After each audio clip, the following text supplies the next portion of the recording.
Hello, welcome to Infidelity Stories by Jackie Channel. We hope you will have fun with us. Enjoy watching. The trajectory of my life had taken an unexpected turn that led me to a crossroads.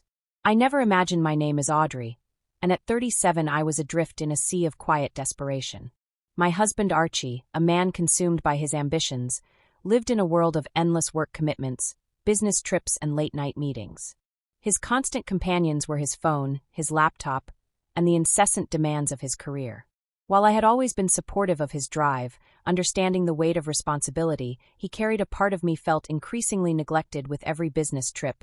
Every missed dinner, every late-night phone call, an emptiness grew inside me, a corrosive void that whispered loneliness and unfulfilled desires. Our son Arthur, now 21, had always been a free spirit and rejected the structured path we had envisioned for him. 2 years after starting college, he made the courageous decision to drop out and decided to forge his own path, rather than rely on the privileges his education had provided. He now worked at a local grocery store, and his days were spent stocking shelves and cashing out customers. Returning home to party every evening with the exhaustion of long shifts, this summer was particularly brutal. The unrelenting heat seemed to permeate everything, seeping through every crack and crevice, turning our house into a sweltering furnace one morning, like so many others. Archie left early, briefcase in hand and mind, already preoccupied with the day's agenda. The sound of the front door closing echoed through the empty house, leaving behind an almost palpable silence. I sat in the living room, enveloped by the stillness, looking out the window at the sun-drenched courtyard. The harsh sunlight seemed to amplify the emptiness inside me, casting long shadows that reflected the darkness of my soul. As the morning progressed, the familiar sound of footsteps broke the silence. Arthur was home, the door creaked open, and there he stood, his shirt wet with sweat and his forehead glistening. He looked exhausted, but there was a certain vitality about him, a youthful energy that took me by surprise. His presence filled the doorway, and for a fleeting moment the emptiness I felt inside me seemed to disappear. A strange feeling came over me, a mixture of maternal affection and something deeper, something I couldn't quite define. The warmth, the stillness, the loneliness of the last few months all seemed to culminate in that moment as I came face to face with my son, a man now who radiated a raw masculinity that intrigued and unsettled me. At the same time, "It's hot, Mom," Arthur commented, placing a bag of potato chips on the old kitchen table. The faint smell of chlorine clung to him, reminding him of his afternoon's swim in the community pool. A soft smile spread across my lips as I watched him move about the room, his youthful energy filling the air. It was a poignant moment to witness the subtle changes in his demeanor, his youthful charm giving way to a more mature one. My heart ached with a mixture of pride and longing emotions. I couldn't decipher. He grabbed a bottle of ice water from the refrigerator and sat down in the old wooden chair. Its familiar CRE, a soothing sound in the otherwise quiet house. The rhythmic whirring of the ceiling fan and the occasional drip of condensation from her water bottle were the only sounds punctuating the silence. We sat there for a while, enjoying the sweltering heat, each lost in our own thoughts. I began to drift, however, toward the wasteland, an undercurrent churning beneath the surface of my motherhood. By mid-afternoon, the stifling heat had become unbearable. Desperate for relief, I decided to take a cold shower. As I approached the bathroom, the sound of running water reached my ears. I took a few steps closer. I noticed that the door was slightly ajar. A ray of light was filtering into the dark hallway. My breath caught as I peered through the crack. Arthur was standing under the shower, oblivious to my presence. Water ran down his slender body. His muscles flexed as he rubbed his hair. Embarrassment welled up in me, but my feet seemed nailed to the spot. A wave of heat, unrelated to the sweltering summer temperatures, gripped my veins. My heart was pounding, a strange tension swirled, I felt paralyzed. Caught between the urge to flee and the magnetic pull of the moment. Arthur continued to shower, oblivious to my presence. While I struggled with a whirlwind of emotions I had never experienced before, the nature of my thoughts frightened and excited me, at the same time leaving me teetering on the edge of an abyss I had never known. At that moment I couldn't make sense of my thoughts. Confusion and embarrassment overwhelmed me, and instinctively I took a step back, anxious to leave before I was noticed. But as I moved, my foot accidentally hit the mop, leaning against the wall. The loud clatter startled me. The sudden noise echoed down the hallway like thunder. Panic gripped me as my heart raced uncontrollably. I quickly turned, and ran back to the living room, hoping against hope that Arthur hadn't heard anything. I sank into the chair. I tried to steady my breathing, but my ***T headed, as if I had just escaped a terrible danger. The sound of the mop falling was repeated over and over in my mind. Each repetition made me fear that Arthur might have noticed something unusual. My hands shook, my body tinged with a mixture of fear and adrenaline, but the house remained strangely silent. There was no sound from the bathroom, no footsteps or cries of alarm. I told myself he must not have heard me, but the agitation I felt inside me would not subside. The image of him standing underwater, body uncovered, remained in my mind with eerie clarity. I felt an overwhelming surge of shame and guilt, emotions that tore at me with unrelenting force. Along with the guilt, however, something deeper stirred, something I had buried so deeply within me that its sudden reappearance left me shaken. I rose from my chair and began pacing back and forth across the living room, desperate to get the image out of my mind, but to no avail. The more I tried to suppress it, the more it stubbornly returned, tormenting me and filling me with an uneasy feeling I couldn't shake. The sound of the bath. Water stopped, and a few minutes later Arthur came out. He was wrapped in a towel. His damp hair told and droplets of water glistened as they fell down his broad shoulders. I glanced at him briefly, then quickly turned away, deliberately avoiding his gaze. But my heart betrayed me, beating furiously in my ***T, as if to give me away. "Mom," he said with a faint smile, "did you hear something now? I thought I heard a rumble." I struggled to keep my voice steady, but I felt the tremor in my words. "Oh. I accidentally dropped the mop. It's nothing." I forced a quick smile and turned my face away, hoping he wouldn't notice the heat rising to my cheeks. Arthur shrugged, indifferent. "It's okay," he said quietly, then walked to his room and closed the door behind him. The house returned to its oppressive silence, but my mind was far from quiet. The summer heat, combined with a lingering image of Arthur, made me feel caught in a whirlwind of thoughts I couldn't control. I sat back down, burying my face in my hands as I tried in vain to dispel the emotions clawing at the edges of my consciousness. "What are you doing, Audrey?" I whispered to myself. My voice trembled with both guilt and confusion, but there was no answer. Only the suffocating silence of the house and the unrelenting turmoil in my heart. Guilt gnawed at me, a relentless companion whispering accusations of impropriety. How could I, a wife and mother, harbor such forbidden desires? Shame and fear coiled inside me. A venomous snake threatened to poison my soul. I tried to banish these thoughts to find solace in the familiar rhythm of my life, but the truth was undeniable. Something had irrevocably changed that day. At the door, my gaze lingered on Arthur, no longer with the pure affection of a mother, but with a new awareness of his growing manhood. The sight of his strong arms, his broad shoulders, his tousled hair lit a fire inside me, a forbidden longing that thrilled and terrified me. At the same time, I was caught in a vortex of emotions, a whirlwind of guilt, desire, and confusion, with no escape in sight. The next morning unfolded with its usual predictability. Archie, ever the workaholic, sat at the breakfast table devouring his food, while his eyes remained glued to his phone checking emails and messages. I moved around the kitchen, setting the table, maintaining a facade of normalcy despite the turmoil raging inside me. The familiar pang of sadness always came with her announcement of departure. "This is going to be a long one," he declared, his tone brisk and impersonal, as if he were talking about a minor inconvenience rather than an extended absence. "I'll be gone all week." Although I was used to his demanding schedule, his words still struck a discordant chord within me, leaving a hollow ache in my ***T. "Don't worry," he added, flashing a quick, insincere smile as he grabbed his briefcase. "I'll make it up to you when I get back. We'll do something special as a family." I nodded silently, watching as he straightened his tie and walked out the door. The familiar sound of the door closing echoed throughout the house, amplifying the silence that now felt heavy with unspoken emotions and unfulfilled desires. Across the table, Arthur sat stirring his coffee, his eyes filled with quiet sadness. "Mom," he began hesitantly, "I have a week off from the store. Maybe we could do something together, just you and me. It's been a while since we've had any real quality time." A wave of guilt washed over me. I forced a smile. My heart longed for the connection. "He craved your dad's away on business. Arthur, he'll be gone all week." I couldn't miss the flash of disappointment that crossed his face, the subtle tightening of his lips. As he stifled his longing for a genuine family moment, he simply nodded. Then he stood up to clear the table. His silence spoke volumes as I watched him move about the kitchen. I was struck by the unspoken longing in his demeanor, the desire for a connection that transcended the roles of mother and son. After breakfast, the house was silent once again. It was just the four of us adrift in a sea of unspoken emotions.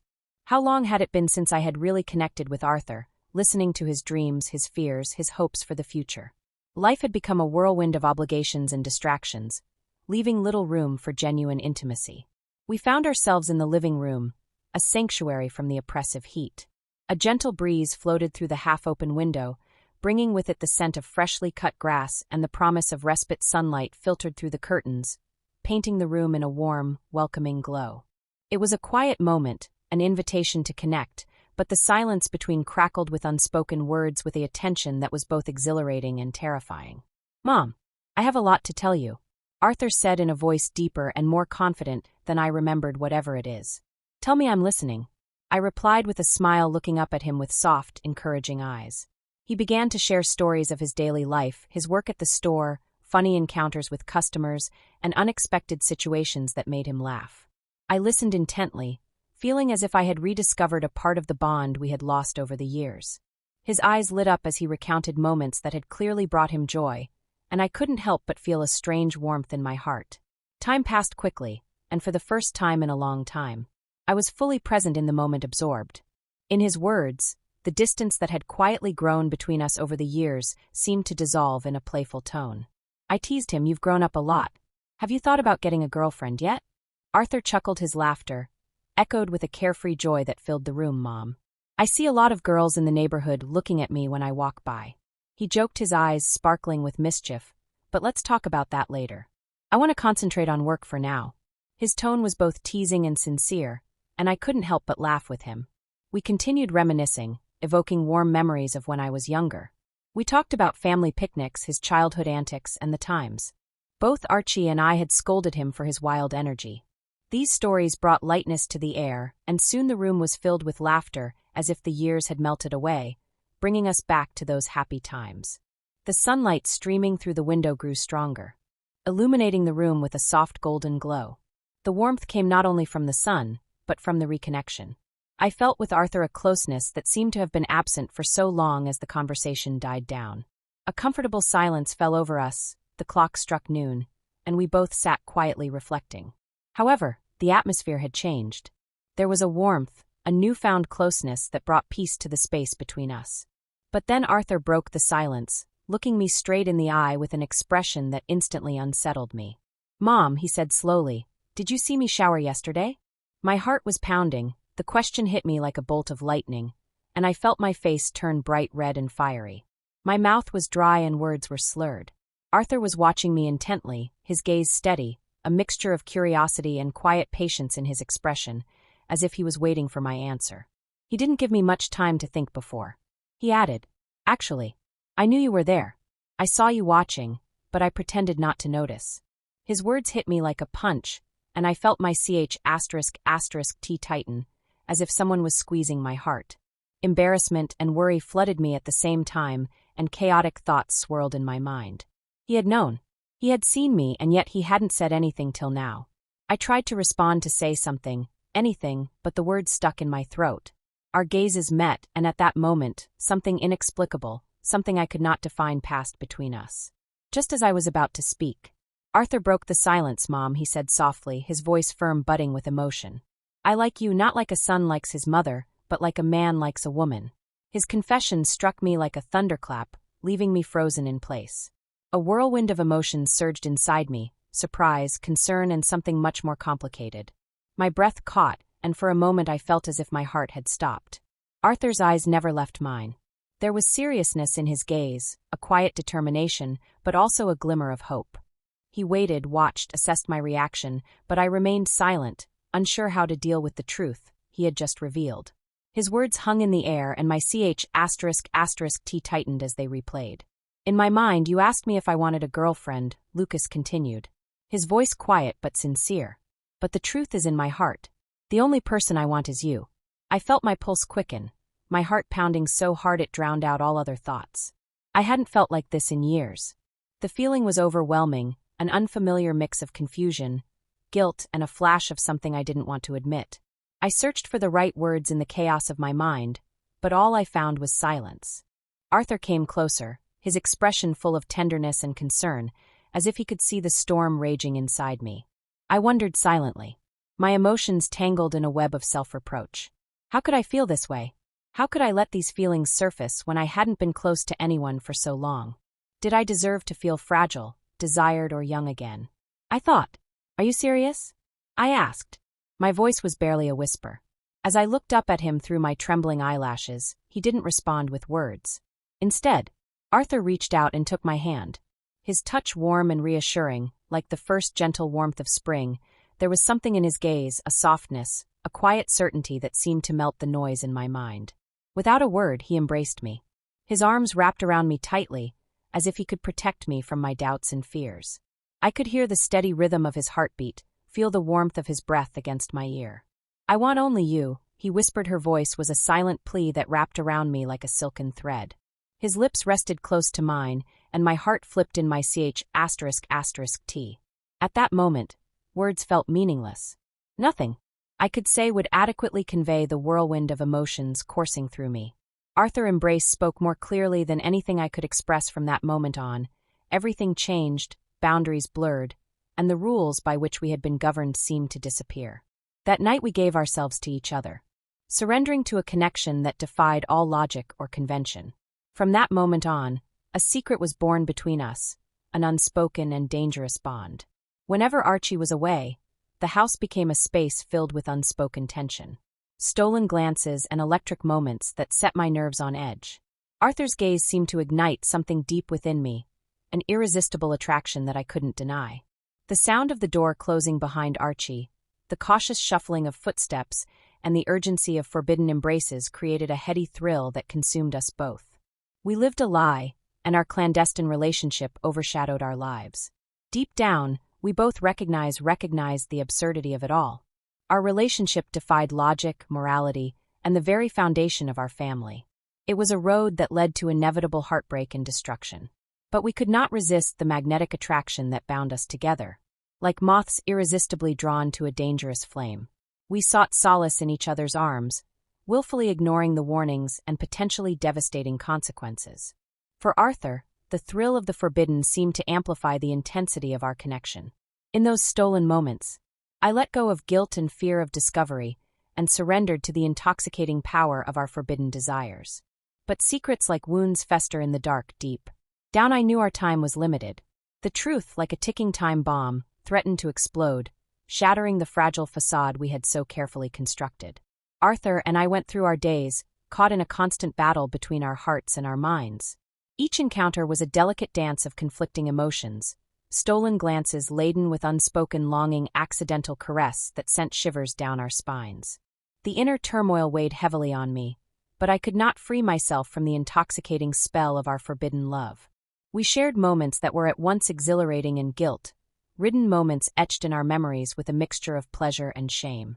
Then one afternoon, the precarious balance of our secret world almost crumbled. Archie came home unexpectedly. His arrival plunged us into panic, the sound of his car pulling into the driveway. The key turning in the lock sent a wave of fear over me. Arthur and I barely had time to untangle ourselves before Archie walked through the door. His face bore the marks of a long day, but his eyes shifted from side to side. Suspicion clouded his gaze. He remained silent, but the unspoken question hung heavy in the air. The tension in the room was palpable. A trope stretched to the breaking point. That heart-stopping moment served as a stark reminder to me of the fragility of our situation. I knew we could not continue down that path. Constant fear, the guilt, the strain of maintaining our deception. It was all taking its toll. I had to face the reality of our situation, painful as it was one afternoon, as the sun dipped below the horizon and cast long shadows on the porch. I called Arthur outside. His eyes, reflecting the fading light, reflected a mix of emotions, hope, sadness, and a vulnerability that tore at my heart. "We can't do this anymore, Arthur." I whispered, my voice trembling with the effort of holding back tears. "I love you, but only as a mother is the only way it can be. This will only destroy us both." Arthur was silent for a long moment, his eyes fixed on the floor. A wave of sadness flooded his face, and his shoulders slumped as if he was releasing a burden he had carried for far too long. "I understand," he finally replied, his voice barely above a whisper. Our forbidden romance ended that night as quietly as it had begun, but the pain of that parting lingered, a scar etched deep into our souls. Archie remained oblivious to the truth, and I knew better.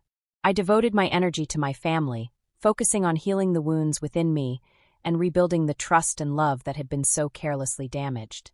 It was not an easy journey, but it was the only way to regain the life I had almost lost. The memory of our adventure remained a haunting reminder of the destructive power of forbidden desires and the importance of appreciating the love that really matters. Arthur decided to leave home for a while, seeking balance and the opportunity to begin a new chapter in his life. His departure left me with a deep understanding of myself and the mistakes I had made.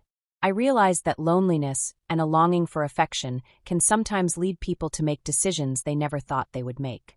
But from those moments of weakness, I learned valuable lessons that changed me forever. The most important lesson was the importance of honesty and the courage to face your feelings to protect what really matters. Sometimes you have to let go of what you shouldn't hold on to. The end of my story with Arthur was full of regret and deep reflection, but it also marked the beginning of healing a step forward. After all I have been through, I feel compelled to share some reflections for anyone who may find themselves in a similar situation. These lessons are not easy, but they are necessary ones. Know yourself and deal with loneliness. There was a time when I felt trapped in loneliness, overwhelmed by emptiness. Instead of looking for comfort in the wrong places, I realized I needed to face those emotions head-on. I asked myself why I felt this way and began to address the root cause instead of looking for temporary distractions. Facing yourself is never easy, but it is the only way to find true peace. 2. Maintain boundaries and respect your self-esteem. When emotions run high, it is critical to set boundaries in relationships. I have learned that respecting myself and others is essential to avoid mistakes that could lead to regret. Boundaries are not just about rules, but about preserving the dignity and integrity of everyone involved. 3. Communication and connection are key. If you feel alone in a relationship, start by initiating an honest conversation. Sometimes simply opening up can clear up misunderstandings and strengthen bonds. Connection thrives on communication, and silence only deepens the divide. Forgive yourself and learn to grow. The hardest part of making mistakes is dealing with the regret that follows. I have learned that punishing yourself only prolongs the pain. Forgiving yourself is the first step toward healing and moving forward. Mistakes don't define you. They are an opportunity to grow. 5. Value the relationships that really matter. In the end, nothing is more valuable than the love and connection shared with those who truly care about you.